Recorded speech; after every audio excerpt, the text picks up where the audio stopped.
नमस्कार, आप देख रहे हैं न्यूज 18 बिहार झारखंड। मैं हूं आपके साथ रुचिका राज। बिहार में इस बार किसकी बहार है? देखिए, सुबह के 9 बजने वाले हैं और वक्त हो चला है 9 की 9 खबर का। बिहार में चारों तरफ सियासी बयार बह रही है। दोनों ही गठबंधन ने चुनावी जंग के मैदान में अपने अपने घोड़े छोड़ने शुरू कर दिए हैं। पहले चरण के लिए नामांकन की कल आखिरी तारीख है। ऐसे में आज कई दिग्गज नामांकन कर चुनावी मैदान में कूदने जा रहे हैं। डिप्टी सीएम सम्राट चौधरी सहित मौजूदा 6 मंत्री आज अपने अपने विधानसभा क्षेत्र से नामांकन करेंगे। तो वहीं विपक्ष से भी टक्कर देने के लिए कई दिग्गज आज नामांकन करने जा रहे हैं, जिसमें लालू प्रसाद के बड़े बेटे और अलग पार्टी बना चुके तेज प्रताप यादव भी इसमें शामिल हैं। वहीं एनडीए के चुनाव प्रचार को नई धार देने, जीत की रणनीति तय करने के लिए बीजेपी के चाणक्य अमित शाह आज से 3 दिन के बिहार दौरे पर आ रहे हैं। चुनाव के ऐलान के बाद अमित शाह का ये पहला दौरा है।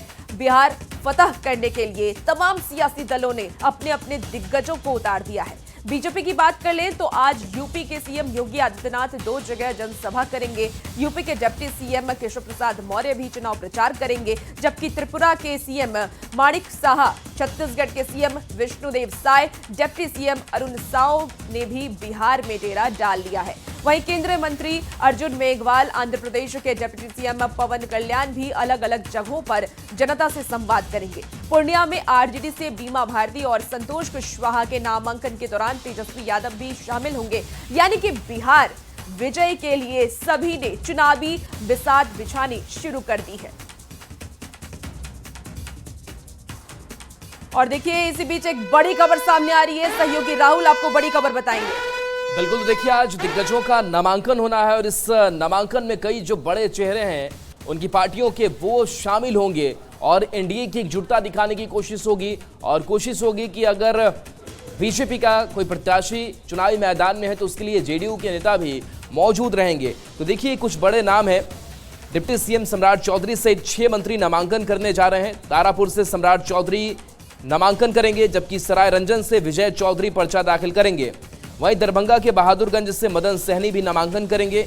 इन दोनों के नामांकन में सीएम नीतीश कुमार भी शामिल होंगे। झंझारपुर से नीतीश मिश्रा, छातापुर से नीरज बबलू, जबकि दानापुर से रामकृपाल यादव पर्चा दाखिल करेंगे। रामकृपाल यादव के नामांकन और जनसभा में यूपी के सीएम योगी आदित्यनाथ भी शामिल होंगे। वहीं नामांकन की रेस में आज महुआ से जनशक्ति जनता दल के अध्यक्ष तेज प्रताप यादव भी शामिल होंगे। पूर्णिया में आज पॉलिटिकल पारा हाई रहने वाला है, क्योंकि रुपौली से बीमा भारती और धमदाहा से संतोष कुशवाहा नॉमिनेशन फाइल करेंगे, जिसमें तेजस्वी यादव के भी शामिल होने की चर्चा है।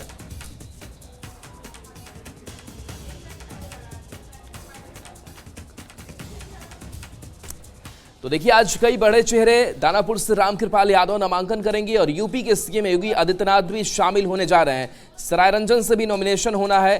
छातापुर से बीजेपी के नीरज बबलू का नामांकन होना है। इस दौरान बताया जा रहा है कि कुर्नी से बीजेपी के केदार गुप्ता भी नॉमिनेशन करेंगे।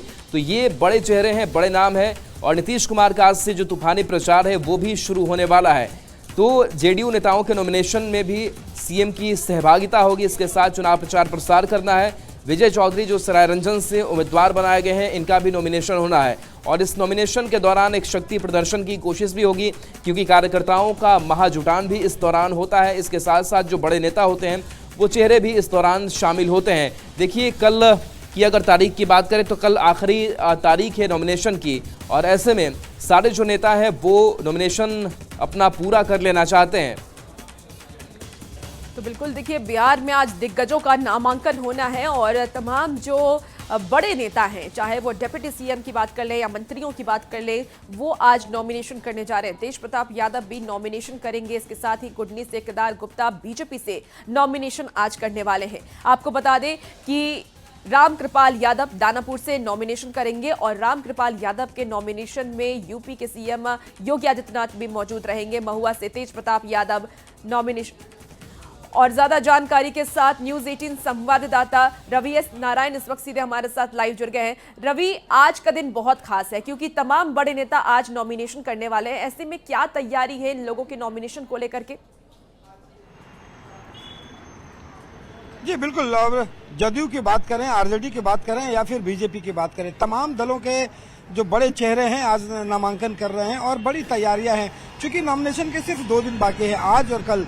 कल जो है शाम 5 बजे जो है नामांकन खत्म हो जाएगा। और बीजेपी ने एक बड़ी फौज उतारी है। आपको बता दें कि आज नितिन नवीन जो है 10:30 बजे पटना में नामांकन करेंगे, जहां पे उड़ीसा के जो मुख्यमंत्री हैं, छत्तीसगढ़ के जो मुख्यमंत्री हैं वो शामिल रहेंगे। सम्राट चौधरी जो हैं वो तारापुर से आज नामांकन कर रहे हैं, वहां पे भी बड़े चेहरे शामिल हैं।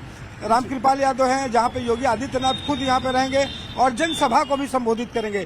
तो कोशिश इस बात की है कि जो तमाम बड़े चेहरे हैं जब नामांकन करें और उसके बाद जनता को एक बड़ा संदेश दिया जाए। दूसरी बिल्कुल तरफ रवि, मुख्यमंत्री जो है देखिए बड़े नीतीश कुमार चेहरे से आज चुनावी अभियान नॉमिनेशन में करने निकल वाले रहे हैं जी। और बड़े नेता भी पहुंच रहे हैं, जैसे कि सीएम योगी आदित्यनाथ पहुंच रहे हैं, नीतीश कुमार खुद अपने पार्टी के उम्मीदवारों के नॉमिनेशन में पहुंचेंगे। तो सुरक्षा को लेकर के क्या कुछ व्यवस्था है, वहां पे तैयारियां कैसे की गई है? देखिए, सुरक्षा को लेकर के जहां पे भी नामांकन है वहां पे चुनाव आयोग ने बड़ी सुरक्षा की बड़ी तैयारी की है। और आपको बता दें कि जहां पे यहाँ पे नामांकन होना है वहां पे जो पूरा आप कह सके तमाम जो नेता हैं वो रोड शो के जरिए कार्यकर्ताओं के साथ जाते हैं, लेकिन कलेक्टेरिएट पहुंचने के बाद जो है वहां पे सिर्फ एक गाड़ी जाने की इजाजत है और वहां पे 3 लोग जो हैं वो साथ में नामांकन के लिए जा सकते हैं। उसके बाद जब जहां जनसभा होगी, जनसभा में काफी भीड़ रहती है, वहां पे भी सुरक्षा के बड़े इंतजाम जो हैं ये किए गए हैं ताकि किसी भी ढंग से चुनावी प्रक्रिया में बाधा नहीं हो। और खास बात यह है कि आप दूसरी तरफ अगर आप देखें कि तमाम जगहों पे बहुत समय के अनुसार, चूंकि 2 दिन का समय बचा है, तमाम जो उम्मीदवार हैं दूसरे दलों को भी है, निर्दलीय भी है, सबको नामांकन करना है। इसलिए कोशिश इस बात की गई है कि जल्दी से नामांकन खत्म हो और बिल्कुल महागठबंधन खेमे की अगर बात रवि एस नारायण करे तो कौन से बड़े चेहरे होंगे, क्योंकि तेजस्वी यादव को लेकर भी खबर सामने आ रही कि अपने प्रत्याशियों के नॉमिनेशन में वो भी शामिल होंगे। जी बिल्कुल, आरजेडी में अगर बात करें तो वहां से आप देखिए ललित यादव हैं, वो हैं, भोला यादव हैं और रामानुज प्रसाद हैं। तमाम जो उनके विधायक हैं जिनको पिछले दिनों सिंबल मिला है, अपने अपने विधानसभा में वो आज नामांकन करेंगे। गठबंधन में सबसे बड़ी बात है कि जो नामांकन कर रहे हैं, कुछ ऐसी सीटें हैं जहां अभी भी कुछ सीटों को लेकर के पेच फंसा हुआ है, जहां पे कल देर रात जो है वो कांग्रेस के साथ लालू प्रसाद और तेजस्वी के साथ कई घंटों तक बात हुई, लेकिन उसके बावजूद भी जो है वो कई सीटें अब भी बाकी रह गई है, जिसपे उम्मीदवारों का इंतजार है कि आज अगर घोषणा होती है तो फिर नामांकन करने के लिए वो पहुंचेंगे। तो इंतजार उन ऐसे उम्मीदवारों का है, लेकिन जिनको सिंबल मिल चुका है वो आज सब लोग आज नामांकन करने के लिए रवि, जा रहे ये भी हैं। जानना चाहूंगी कि तेज प्रताप यादव भी आज नॉमिनेशन करने वाले हैं, अपनी पार्टी से वो नॉमिनेशन करेंगे। तो ऐसे में इसी बीच रवि आपको रोकना चाहूंगी, इस बीच एक बड़ी खबर आ रही है। राहुल, क्या है बड़ी खबर? बिल्कुल, देखिए बड़ी खबर है सिंबल को लेकर के। देखिए नॉमिनेशन लगातार जारी है, सिंबल जो है वो बांटे जा रहे हैं, लेकिन महागठबंधन में जो सीट शेयरिंग का ठोस फॉर्मूला है वो सामने नहीं आया है। इस बीच कांग्रेस ने अपने उम्मीदवारों को सिंबल दिया है। खबर है कि राजेश राम को कुटुंबा से सिंबल मिला है, तो शकील अहमद खान को कतवा से सिंबल दिया गया है। गप्पू राय जो गोविंदगंज से कांग्रेस के सिंबल पर चुनावी मैदान में होंगे। इसके साथ विजेंद्र चौधरी को मुजफ्फरपुर से सिंबल कांग्रेस दे चुकी है। अमिता भूषण को बेगूसराय से सिंबल मिल चुका है। ललन यादव को सुल्तानगंज से कांग्रेस ने सिंबल दे दिया है।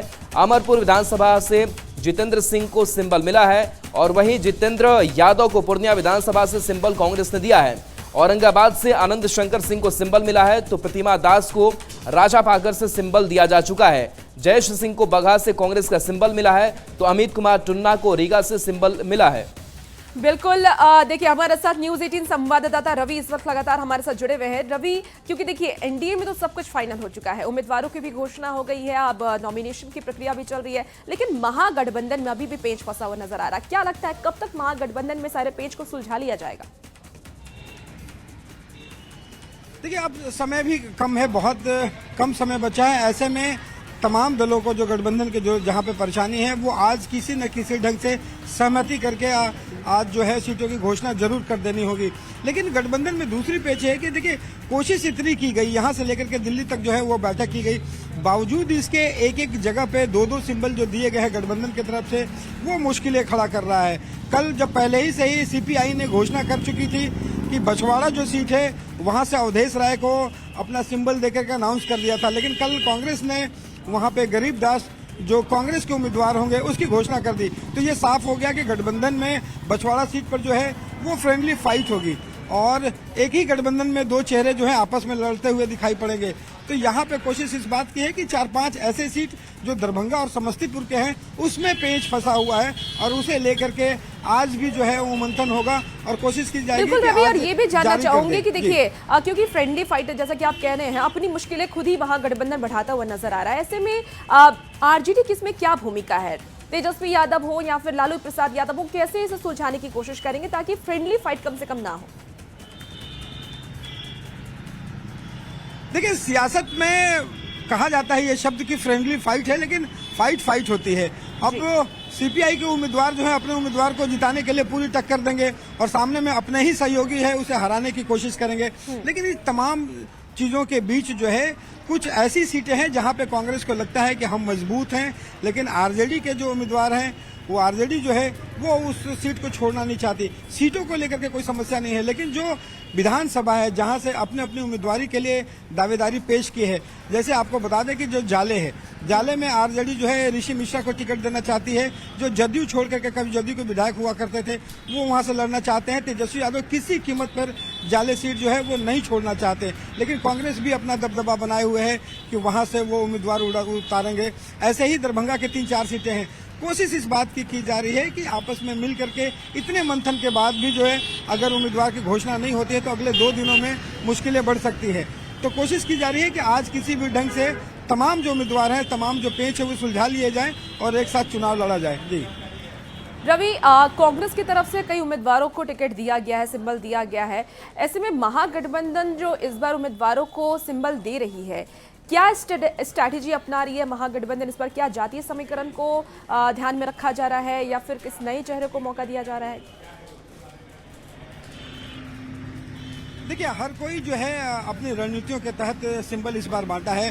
कांग्रेस ने भी कम से कम 2 से 3 बार जो है सर्वे कराया है और सर्वे करा करके अपने नामों को चलिए बिल्कुल रवि, अगर हम वीआईपी की अगर बात करें, जिस 18 सीटों पर चर्चा हो रही थी, क्या इसकी तस्वीर कुछ साफ हो पाई है?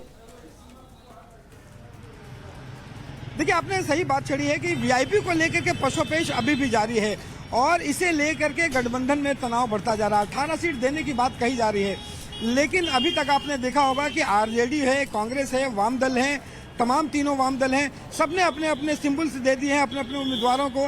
लेकिन मुकेश सहनी के तरफ से, हम पार्टी के तरफ से सीटों की बात तो कही गई है कि 18 सीट मिले हैं, लेकिन अभी तक उम्मीदवारों का सिंबल देना या फिर लड़ने की बात कहना अभी तक सामने नहीं आई है।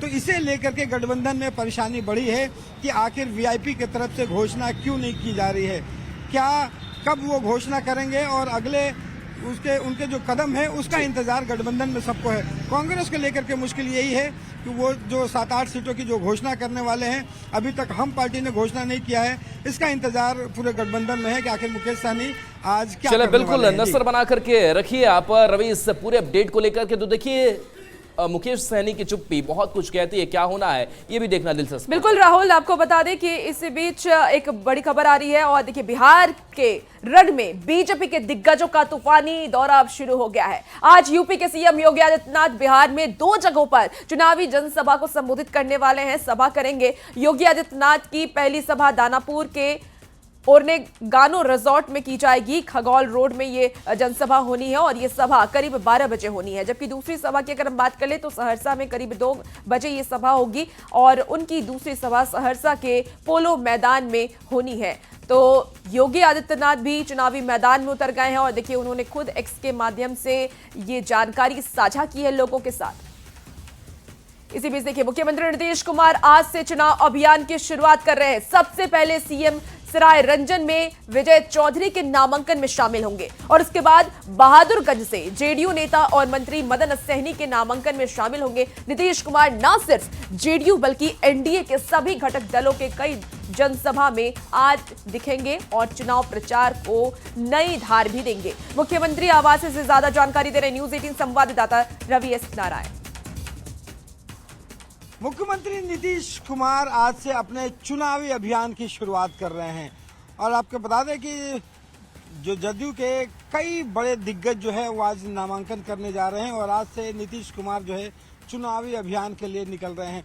अभी से थोड़ी देर के बाद जो है मुख्यमंत्री नीतीश कुमार जो है अपने आवास से निकलेंगे और ये सबसे पहले जो है वो सराय रंजन में इनके सबसे खास जो मंत्री हैं विजय चौधरी, उनके नामांकन में ये शामिल होंगे। ये सराय रंजन जाएंगे। तमाम जो दौरे हैं वो हेलीकॉप्टर से होगा और सराय रंजन के बाद बहादुरपुर जो है वो मुख्यमंत्री नीतीश कुमार पहुंचेंगे, जहां पे मदन सहनी जो है समाज कल्याण मंत्री जो वर्तमान में है वो नामांकन आज करेंगे। यहाँ पे मुख्यमंत्री नीतीश कुमार जो है वो लगातार आज से चुनावी अभियान में कई सभाओं में दिखेंगे, कई सभाओं में संबोधित भी करेंगे। न सिर्फ जदयू बल्कि एनडीए के तमाम बड़े चेहरों के नामांकन में मुख्यमंत्री नीतीश कुमार जो हैं वो शामिल होते रहेंगे। तो आज से नीतीश कुमार जो पिछले कई सालों में लगातार जो काम किए हैं, जो घोषणाएं की हैं, अभी कुछ दिनों पहले तमाम चीजों को जनता के सामने ले जाएंगे और अपने कामों को लेकर के मुख्यमंत्री नीतीश कुमार जो है लोगों को बताएंगे। तो आज से एक खास बात ये भी है कि जहां पे मुख्यमंत्री नीतीश कुमार चुनावी अभियान की शुरुआत कर रहे हैं, वहीं पे बीजेपी के कई बड़े जो नेता हैं वो पटना पहुंच रहे हैं और चुनाव को नई धार देंगे। कैमरा पर्सन वीरू के साथ रवि एस नारायण, न्यूज 18 पटना। देखिए, चुनाव जैसे से नजदीक आ रहा है, चुनावी हलचल बढ़ रही है और इसी बीच एक बड़ी खबर आ रही है। सहयोगी राहुल के पास चलेंगे। राहुल, क्या है इस वक्त की बड़ी खबर? बिल्कुल है, बड़ी खबर अमित शाह के दौरे को लेकर के। अमित शाह बिहार दौरे पर आ रहे हैं। 3 दिनों का यह दौरा होगा और आज शाम की अगर बात करें तो संगठन की बैठक होनी है। तो आज से बिहार दौरे पर गृह मंत्री अमित शाह होंगे। शाम को संगठन से जुड़ी बैठक करेंगे। धर्मेंद्र प्रधान इस बैठक में शामिल होंगे जो चुनाव प्रभारी बनाए गए हैं। इसके साथ साथ बिहार बीजेपी के बड़े नेताओं की मौजूदगी होगी। 3 दिन का यह दौरा गृह मंत्री अमित शाह का। 3 दिन में कई कार्यक्रम में शामिल गृह मंत्री को होना है। कल सारण में जनसभा को भी संबोधित करेंगे। तो ज्यादा से ज्यादा शेड्यूल तैयार किया जा रहा है जनसभाओं को बिल्कुल संबोधित करने राहुल, को तो लेकर। देखिए, आज बिहार दौरे पर अमित शाह रहने वाले हैं। शाम को संगठन से जुड़ी बैठक अमित शाह की तरफ से की जाएगी। धर्मेंद्र प्रधान बैठक में शामिल होंगे और बिहार बीजेपी के बड़े नेता इसमें मौजूद रहने वाले। ये बैठक हर मायने में महत्वपूर्ण माना जा रहा है। और चलिए अब खबरों में आगे बढ़ेंगे और इसी बीच दिखाएं, बता दें आपको कि बीजेपी का आरजेडी पर जोरदार निशाना हुआ है। शहाबुद्दीन के बेटे ओसामा को टिकट देने पर सवाल किया गया है। सांसद रविशंकर प्रसाद का बड़ा बयान सामने आया है। उन्होंने कहा कि क्या संदेश दे रहे हैं आरजेडी वाले। रविशंकर प्रसाद ने यह बड़ा बयान दिया है। बीजेपी राष्ट्रीय प्रवक्ता गुरु प्रकाश भी बोले हैं कि बिहार नहीं भूलेगा शहाबुद्दीन का आतंक। सुनने में आया है कि सिवान के बहुत चर्चित स्वर्गीय शहाबुद्दीन के बेटे को लड़वाया जा रहा है। निर्णय हो गया है, घोषणा नहीं हो रही, लेकिन निर्णय पक्का ऐसा सुनने में आया है। तो क्या संदेश दे रहे हैं आप? बिहार में उसी खौफ को लाना चाहते हैं? जब शहाबुद्दीन साहब के ऊपर पूरा लालू प्रसाद का हाथ होता था तो सिवान में क्या पत्रकार, क्या आम आदमी घुसना मुश्किल था। क्या हिंदू, क्या मुसलमान, सभी मारे जाते थे। हम सभी जानते हैं, हम लोग कितनी बार गए थे सिवान जांच करने के लिए। को दिया है। बिहार भूला नहीं है, बिहार कभी भूलेगा नहीं जो आतंक शहाबुद्दीन का था। हमें आज भी याद है ट्रिपल मर्डर केस हो, हमें आज भी याद है सीपीआईएमएल के छोटेलाल गुप्ता की हत्या हो, हमें आज भी याद है, हमारी रूह कांप उठती है। वो खौफ जो शहाबुद्दीन का था, एसिड में नहला दिया गया था। आज भी हमारी आवाज मंद हो जाती है, आंखों में आंसू आ जाते हैं। जो हत्या का, जो खौफ का आतंक था, उनके पुत्र को टिकट देकर के राष्ट्रीय जनता दल लालू जी क्या सिद्ध करना चाहते हैं? आरजेडी का मतलब तो बिहार की जनता स्पष्ट रूप से जानती ही है। चुनाव जैसे से नजदीक आता है, चुनावी बयानबाजी भी शुरू हो जाती है। ऐसे में उप मुख्यमंत्री सम्राट चौधरी ने कहा है कि विकास से ही बिहार का बदलाव होगा। जनता ने सीएम नीतीश कुमार और प्रधानमंत्री नरेंद्र मोदी पर अपना विश्वास जताया है। अब कोई भी गुंडों की सरकार नहीं चाहता। बिहार की जनता पिछले 20 वर्षों से बिहार में विकास के मॉडल पर काम वोट देती है और जनता ने भरोसा किया है। नीतीश कुमार जी, आदरणीय प्रधानमंत्री नरेंद्र मोदी जी और विकास के कार्यों को किया है। बिहार की जनता जानती है कि सिर्फ विकास से ही बिहार का बदलाव हो सकता है, विकास से ही बिहार में समृद्धि आ सकता है। बिहार आर्थिक रूप से खड़ा होगा, उसके लिए विकास चाहिए। इसलिए अब कोई अराजकता सरकार नहीं चाहता है, गुंडों की सरकार नहीं चाहता है। बिहार अब विकसित होना चाहता है। तो बिहार में इस बार किसकी बहार है, इस पर हमारी नजर बनी हुई है और न्यूज 18 की संवाददाता विनीता मिश्रा ग्राउंड जीरो पर है, जहां वो चुनाव पर चर्चा कर रही हैं। चलिए आगे आपको दिखाते हैं चुनाव पर चुनाव।